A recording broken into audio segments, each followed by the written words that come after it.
La doctrina de Cristo, a partir del siglo III, ha sido uno de los temas más debatidos considerando su naturaleza humana y a la vez su naturaleza divina. Es decir, Jesús era humano, nacido de María, esposa de José, pero al mismo tiempo es Cristo, el Hijo de Dios, lo que le convierte en el mismo Dios. Y esta es la discusión.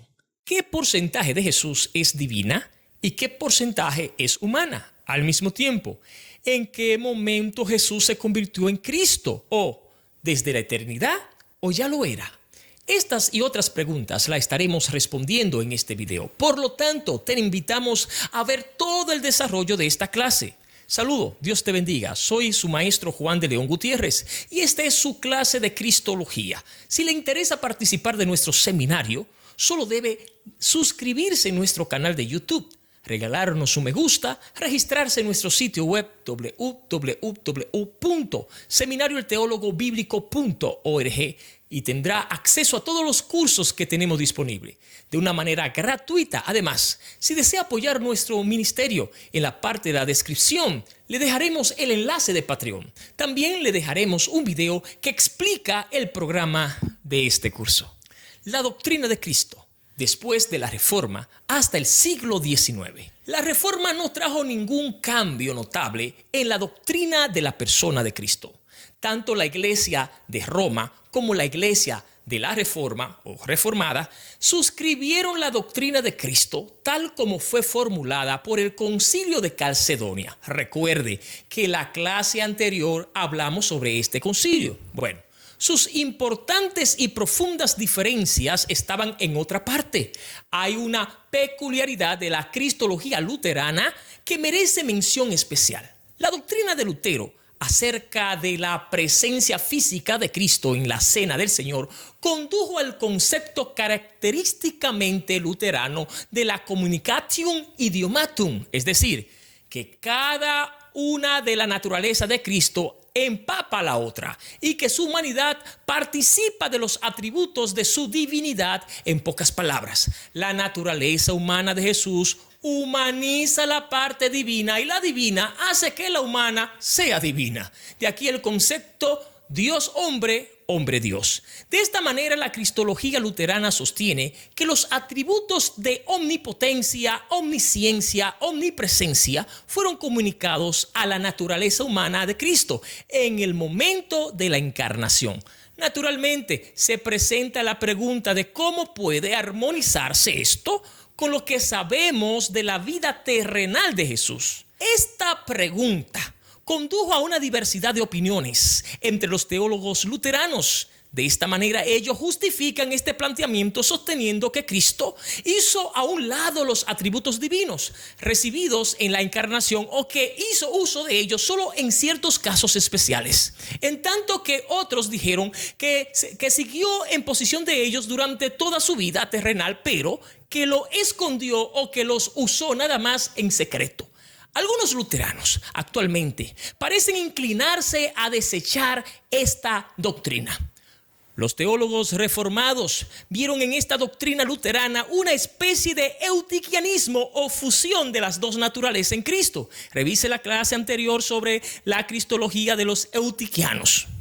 Los teólogos reformados enseñan también una comunicación de atributos, pero la conciben de una manera diferente. Creen que después de la encarnación, las propiedades de ambas naturalezas, es decir, la humana y la divina, pueden ser atribuidas a la persona única de Cristo. La persona de Cristo se puede considerar omnisciente, pero también de conocimiento limitado. Puede considerarse omnipresente, pero también limitada en cualquier tiempo particular a un solo lugar. De aquí que leemos en la segunda confesión de Helvética: reconocemos, por lo tanto, que hay en uno y el mismo Jesús, nuestro Señor, dos naturalezas, la divina y la humana.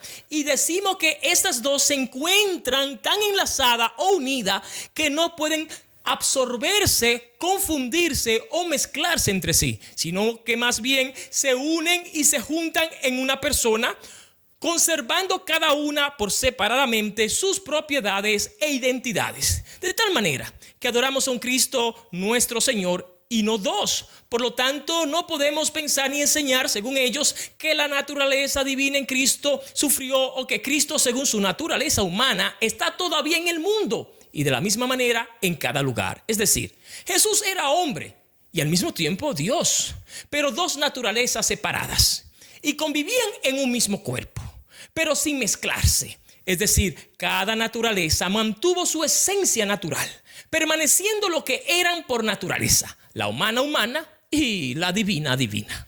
Aunque convivían en un mismo cuerpo, mas uno no se mezcló con la otra. En el siglo XIX, aproximadamente al principio del siglo XIX, hubo un gran cambio en el estudio de la persona de Cristo. Hasta aquel tiempo, el punto de partida que había prevalecido en la teología era predominantemente teológico y la cristología resultante era teocéntrica, donde Dios es el centro. Pero durante la última parte del siglo XVIII hubo una convicción creciente de que los mejores resultados podían alcanzarse partiendo de lo más familiar, es decir, con el estudio de Jesús histórico.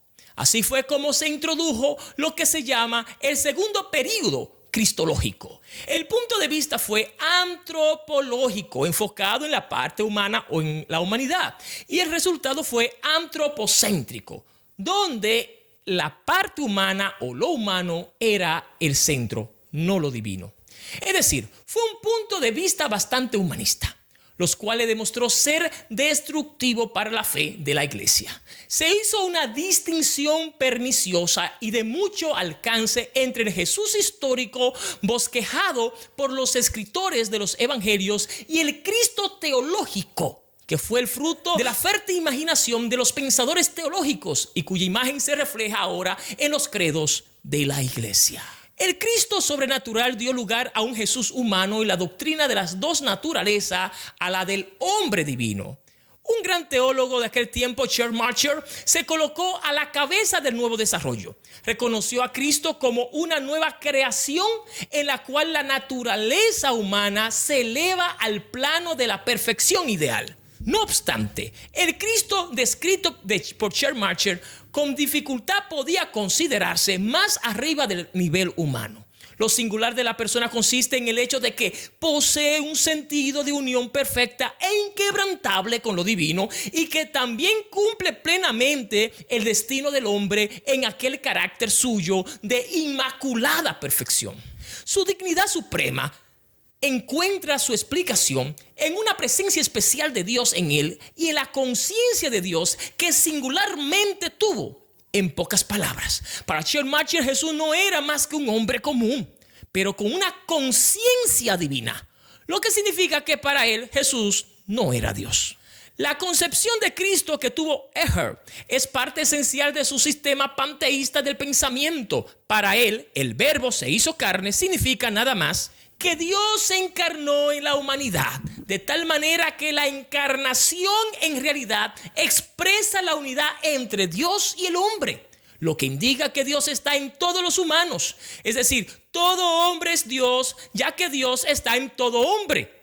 La encarnación de Cristo fue, así parece, únicamente la culminación de un proceso racial en todo lo que la humanidad en general reconoce a Jesús solo como un maestro humano. La fe lo reconoce como divino y encuentra que mediante su venida el mundo, la trascendencia de Dios se cambió en inminencia. Aquí nos encontramos con una identificación panteísta de lo humano y lo divino en la doctrina de Cristo. Algo de lo anterior se descubre también en la teoría kenóticas, las cuales representan un intento notable de adelantar en la estructura de la doctrina de la persona de Cristo. El término kenosis se deriva de Filipenses capítulo 2, versículo 7, que enseña que Cristo se despojó, ekenosen, tomando la forma de siervo, los kenotistas, tomando esto para dar a entender que el logo literalmente se convirtió, es decir, se cambió en hombre, reduciéndose o despojándose, sea en todo o en parte, a la dimensión de hombre, y luego acreció en sabiduría y poder hasta que finalmente volvió a ser Dios. Esta teoría apareció en varias formas, de las cuales la más absoluta es la de Guess, y durante un tiempo gozó de mucha popularidad. Aspiraba a sostener la realidad e inteligencia de la humanidad de Cristo y a colocar en sobresalientes sitios la grandeza de su humillación, en que siendo rico se volvió pobre por nuestra causa. Envuelve, no obstante, una desviación panteísta de la línea de demarcación entre Dios y el hombre. Dorner, que fue representante más notable de la escuela medianera, se opuso firmemente a este concepto y sustituyó la doctrina de la encarnación progresiva, y vio en la humanidad de Cristo una nueva humanidad con una receptividad especial para lo divino. El logo, como principio de la dádiva que Dios hace a sí mismo, se juntó con esa humanidad. La medida en que lo hizo se determina en cada etapa por cada vez más grande receptividad que la naturaleza humana tiene para la divina, y no alcanza su etapa final sino hasta la resurrección. Pero esto no es más que una forma nueva y sutil de la vieja herejía neostoriana. Produce un Cristo que consiste en dos personas. En este sentido, Dios no estuvo 100% en Jesús, sino que a medida que su espiritualidad fue creciendo, lo divino fue ocupando lo humano hasta llegar a la resurrección, donde Jesús vence la muerte y se convierte y ocupa la totalidad del humano. Con excepción de Charles Marshall, ninguno ha ejercido mayor influencia teológica actual que Albert Rich. Su cristología tuvo su punto de partida en la obra más bien que en la persona de Cristo. La obra de Cristo determina, según él, la dignidad de su persona. Él era un mero hombre, pero en vista de la obra que ejecutó y el servicio que prestó, le atribuimos correctamente el concepto de la divinidad. Desecha la preexistencia, la encarnación y el nacimiento original de Cristo, puesto que no se encuentran puntos de contacto entre estas cosas, según él. Y la conciencia creyente de la comunidad cristiana, Cristo fue el fundador del reino de Dios. De este modo hizo suyo el propósito de Dios, y ahora de alguna manera induce a los hombres a entrar a la comunidad cristiana y a vivir una vida motivada enteramente por el amor. Redime al hombre por medio de su enseñanza, su ejemplo y su influencia incomparable, y por lo tanto es digno de ser llamado Dios. En realidad, esta es una renovación de la doctrina de Pablo de Samosata, que anteriormente hemos mencionado, sobre la base de la idea moderna panteísta de la inminencia de Dios. La doctrina de Cristo actualmente se presenta con frecuencia de una manera por completo naturalista. Las explicaciones variarán en gran manera, pero la idea fundamental es la misma, generalmente, la de una unidad esencial de Dios y el hombre. La doctrina de las dos naturalezas de Cristo ha desaparecido de la teología moderna, y en su lugar tenemos una identificación panteísta de Dios y el hombre. Esencialmente, según esto, los hombres son divinos, puesto que en todos ellos hay un elemento divino. Y todos ellos son hijos de Dios, difiriendo de Cristo solo en su grado. La enseñanza moderna acerca de Cristo se basa en todo sobre la doctrina de la continuidad de Dios y el hombre. Precisamente en contra de esta doctrina, Barth y los que piensan como él han levantado su voz.